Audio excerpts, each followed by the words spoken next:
बिस्मिल्लाहिर्रहमानिर्रहीम। Next topic है हम लोगों का इक्वल मैट्रिसेस का। और इक्वल मैट्रिसेस के लिए आपके पास दो कंडीशन है। पहली बात तो ये कि ऑर्डर सेम होना चाहिए। ऑर्डर सेम होने से मुराद है कि जो भी मैट्रिसेस हैं उनमें नंबर ऑफ़ रोज़ और कॉलम एक जितने होने चाहिए। और दूसरा ये है कि दोनों मैट्रिसेस में एक ही पोजीशन के ऊपर जो एलिमेंट्स होंगे वो सेम होंगे। और उसके लिए हम लफ्ज़ इस्तेमाल करते हैं कि कॉरस्पॉन्डिंग एलिमेंट्स सेम होंगे। कॉरस्पॉन्डिंग एलिमेंट्स उन एलिमेंट्स को कहते हैं कि जो सेम पोजीशन पर विद इन मैट्रिक्स लाया करते हैं। जैसे आपके सामने यहाँ पर एग्जांपल दी गई है कि जहाँ पर हमने पेयर ऑफ मैट्रिसेस को चेक करना है कि ये इक्वल हैं या नहीं है, और हर केस में रीज़न भी देंगे। तो सबसे पहले तो आपने इन दोनों मैट्रिसेस का ऑर्डर देखना होगा। जैसे आपके सामने ये फर्स्ट मैट्रिक्स है, इसका ऑर्डर 2 रोज़ हैं और एक कॉलम है, तो 2 by 1 बनता है। और इसी तरह सेकंड मैट्रिक्स का ऑर्डर भी 2 रोज़ और 1 कॉलम है, तो वो भी 2 by 1 बनेगा। तो ये पहली कंडीशन सेटिस्फाई हो जाती है। और अब कॉरस्पॉन्डिंग एंट्रीज़ को देखें तो दोनों की जो फर्स्ट पोजीशन पर है ये √4 है और दूसरा दूसरा 2 है। √4 को सॉल्व करें तो हमें मालूम है कि 2 ही आता है। इसी तरह -5 का स्क्वायर सॉल्व करें तो 25 ही आता है। तो दोनों की कॉरस्पॉन्डिंग एलिमेंट्स भी बोथ साइड्स पर इक्वल होंगे। और जब ये दोनों कंडीशन सेटिस्फाई कर जाएंगी तो आपकी ये मैट्रिसेस इक्वल हो जाती हैं। बिल्कुल इसी तरह सेकंड एग्जांपल पे देख लें तो पहली मैट्रिक्स का ऑर्डर है 2 by 1 और सेकंड मैट्रिक्स जो बी यहाँ पर लिखी हुई है इसका ऑर्डर है 1 by 2। अब क्योंकि इन दोनों का ऑर्डर ही सेम नहीं है तो सेकंड कंडीशन की तरफ जाने की ज़रूरत ही नहीं है। और इस तरह जो है वो हम कहेंगे कि ऑर्डर डिफरेंट है, जिसकी वजह से ए और बी बराबर नहीं है। फिर थर्ड मैट्रिक्स पर थर्ड एग्जांपल पर चलें तो ई और एफ दो मैट्रिसेस हैं। पहली मैट्रिक्स का ऑर्डर है 2 by 2 और सेकंड मैट्रिक्स का ऑर्डर है 2 by 2। लेकिन कॉरस्पॉन्डिंग एंट्रीज़ को जब आप मैच करते हैं तो ये 5 तो एक जैसा है, सेकंड भी एक जैसा है, 3 भी एक जैसे, लेकिन जो लास्ट एंट्री है 6 उसकी जगह यहाँ पर 3 लिखा हुआ है। यानी ये मैट्रिसेस ऑर्डर तो इनका सेम है लेकिन कॉरस्पॉन्डिंग एलिमेंट्स इक्वल ना होने की वजह से इक्वल नहीं होंगी। और इक्वलिटी में ही एक पॉसिबल क्वेश्चन और है। एक तो आपने चेक करनी होगी कि इक्वल हैं या नहीं, और दूसरा जो पॉसिबल क्वेश्चन है इक्वलिटी में वो ये है कि आपने अननोन वैल्यूज़ निकालनी। और जैसे यहाँ पर देखें तो दो मैट्रिसेस हैं, एक लेफ़्ट हैंड साइड पर और एक राइट हैंड साइड पर, जो कि इक्वल हैं। और अगर आपके यहाँ पर इक्वल लिखा हुआ है तो ऑब्वियसली इसका ये मतलब है कि इनकी कॉरस्पॉन्डिंग एंट्रीज़ इक्वल होंगी। और जब इक्वल होंगी तो आप इसे x+2 को 9 के बराबर लिख सकते हैं। x+2 9 आ जाएगा और ये बाकी एंट्रीज़ भी सारी बराबर रहेंगी। और एक और इक्वेशन जो हमें फ़ायदा देगी वो है y-4 = 7। तो ये करने के बाद अब आपने यहाँ से एक इक्वेशन में से एक अननोन निकाल लेना है। x+2 अगर 9 है तो x 7 होगा, y-4 अगर 7 है तो y की वैल्यू 11 होगी। ये आपकी इक्वल मैट्रिसेस थी। अब इससे रिलेटेड एक्सरसाइज के क्वेश्चंस देख लेते हैं। चलिए जी, ये एक्सरसाइज 3.1 है। क्वेश्चन नंबर 1 हम कर चुके थे। क्वेश्चन नंबर 2 है जहाँ पर हमने चेक करना है कि गिवन मैट्रिसेस इक्वल हैं या नहीं हैं। इसके लिए पेयर में दी हुई मैट्रिसेस एक ही है, इसके साथ कॉमा डाल के सेपरेट सेकंड लिखी हुई है। फिर इसी तरह बी सी डी, टोटल इसके 4 पार्ट्स हैं जिनको अभी हम सॉल्व करेंगे और अभी देखेंगे कि इसे किस तरह जो है वो चेक किया जाएगा, रीजनिंग भी करेंगे इंशाल्लाह। ये आपके पास गिवन पेयर ऑफ मैट्रिसेस हैं। पहली मैट्रिक्स है 1 0 0 1, तो हमें नज़र आ रहा है लेफ़्ट टू राइट 2 रोज़ हैं।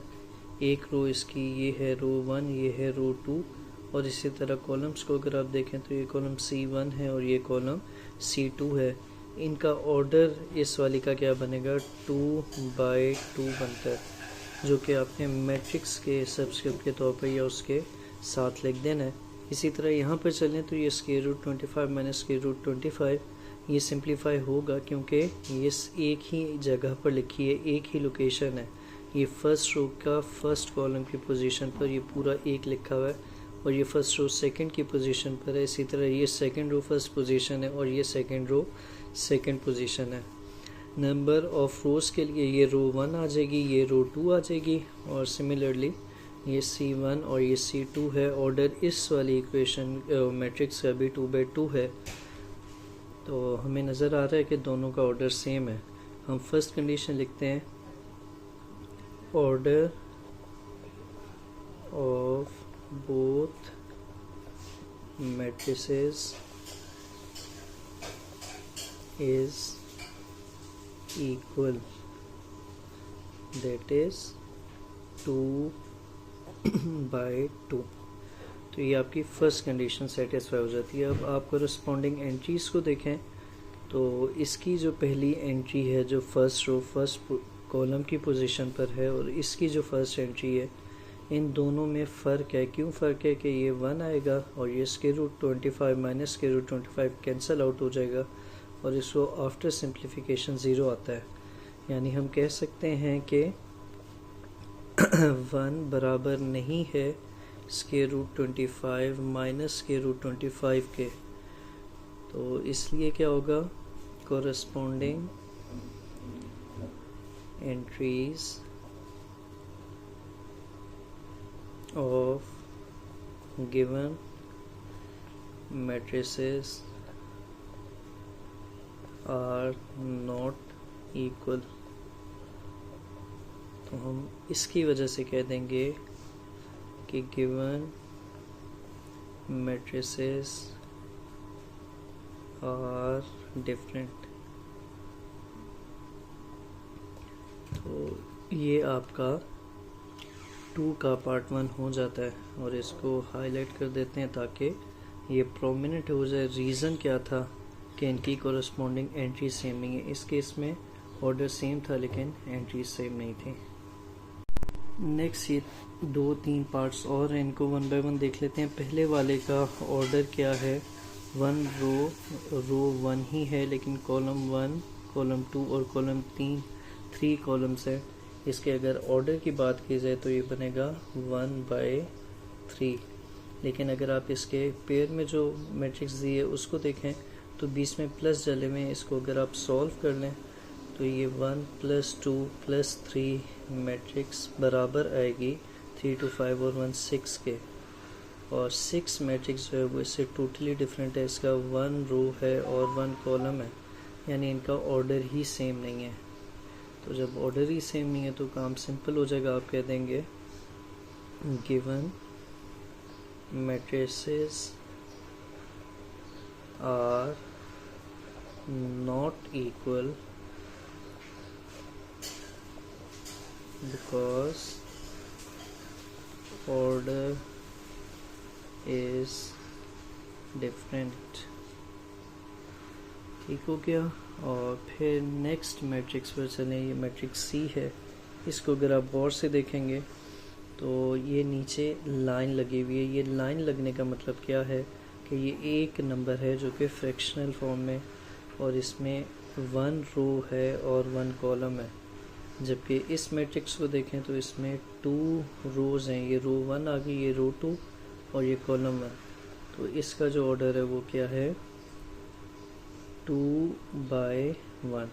अब इन दोनों का भी ऑर्डर सेम नहीं है तो आप यहाँ पर लिखते हैं order is not same, therefore matrices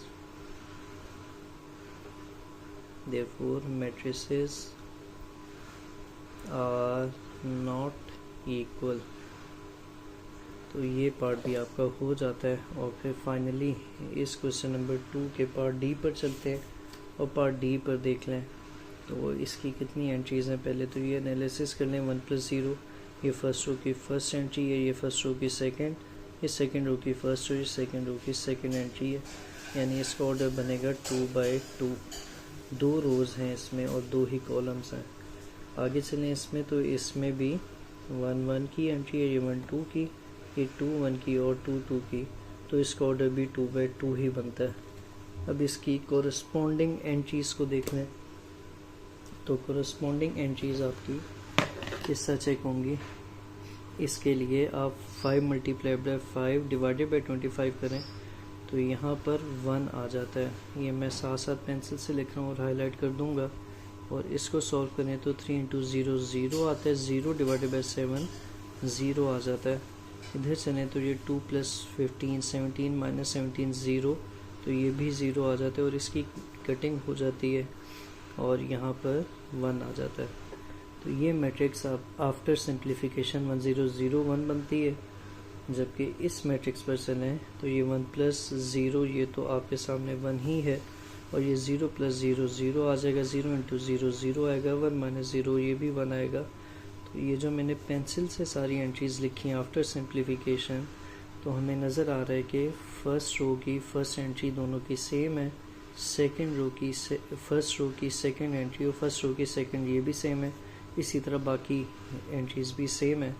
तो इसका जो रीज़न बनेगा वो क्या बनेगा, उसमें हम मेंशन करेंगे since order and corresponding entries are equal, therefore matrices are equal। तो इस तरह आपका ये पार्ट भी हो जाता है। और अब इनके आंसर्स को हाईलाइट कर देते हैं। इसमें मैट्रिसेस इक्वल थी, इससे पहले मैट्रिसेस इक्वल नहीं थी, और उससे पीछे भी मैट्रिसेस इक्वल नहीं थी, और फर्स्ट वाले में भी मैट्रिसेस इक्वल नहीं थी। तो इस तरह ये आपके चारों पार्ट्स हो जाते हैं। इनको नोट करना चाहें तो कर लीजिएगा। Thank you so much.